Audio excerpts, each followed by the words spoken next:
Всем доброго времени уток! С вами Схарт, и это обзор актуальных на данный момент ивентов, обновления игры за прошлый месяц, а также небольшой взгляд в будущее на обновление майнерской линейки кораблей. А еще я включаю отображение размеров донатов. Поехали! Признаюсь честно, я очень не люблю эту рубрику, и если вы напишите в комментариях, что ну ее нафиг, я с радостью перестану про нее рассказывать. Начнем с ивента Verge of Silence, который уже подходит к концу. Из приятного — возможность пострелять друг друга без ограничений и бонусы в виде опыта, страховки и шансы вытащить вкусное ядро на капитал. Ничтожные. Из минусов — колоссальные временные затраты, даже с читерским способом висения в клоке у передатчика. Даже за оставшееся время вполне реально вытащить то, что хочется, даже если вы этого еще не сделали. Берите клочник, летите в опасную зону и получаете 1 токен в секунду прямо в клоке. Добавили еще один пропуск на 3 недели под названием Interstellar Manual. В конце, при оплате премиальной части, помимо кучи опыта и лазарусов, можно получить отличное ядро на Вентуру.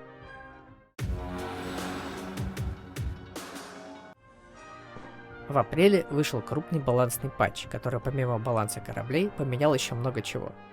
Начнем с того, что в апреле появилась возможность оплачивать игру для русскоязычных пользователей Android. Для этого мы идем на официальный сайт игры и качаем оттуда АПК. После обновления достаточно при оплате выбрать регион Russia и подходящий вариант оплаты. Я рекомендую Kiwi, ибо остальные по разным причинам не сработали, но может быть вам повезет. Далее добавили систему боевых поощрений. Как всегда, майнеры идут нахрен. Но тем не менее, в зависимости от вашего технического уровня, раз в неделю вам дается до 10 талончиков, которые можно применить к любым наградам за голову, полученным после патча, и награда удвоится. Ограничения такие. Удвоить можно не более 50 миллионов, а также важно помнить, что каждый 5-й понедельник все неиспользованные билеты исчезают и начинается новый цикл. Таким образом, разработчики коварно заставляют нас коробить непись минимум десяток часов в месяц, даже если ты лопата. Ну а сам ребаланс люди оценили в целом положительно. По крайней мере, негативная реакция составляет 30% по результатам опроса, хотя, учитывая немного шуточную формулировку, реакцию можно смело делить на 2. Больше никаких значительных изменений в игре не случилось, и все ждут патча с новыми майнерскими кораблями Porpoise, Orca и Rorqual. Вот что мы узнали о нем из недавней сессии вопросов-ответов с разработчиками. Будет 2 типа майнинг-дронов. Обычные, копающие вашу цель и влезающие в любой корабль с слотами, и экскаваторы, которые по сути майнинг-файтеры с другой логикой. Похоже, они будут автоматически копать как стрип-майнеры все подряд в радиусе. Капитальные индустриальные корабли будут значительно дороже по ресурсам.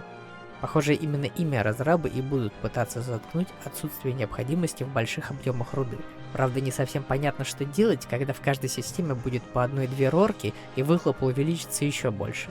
Дополнительные источники добычи планетарки разрабы также не планируют, так как считают именно ее сдерживающим фактором при строительстве чего-то масштабного.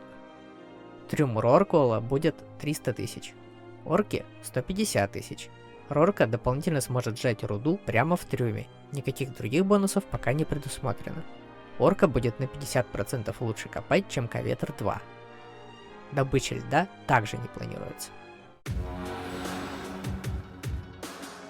Вопросы и ответы разработчиков в течение месяца. Фракционным линкорам не будут увеличивать дистанцию средств электронной борьбы.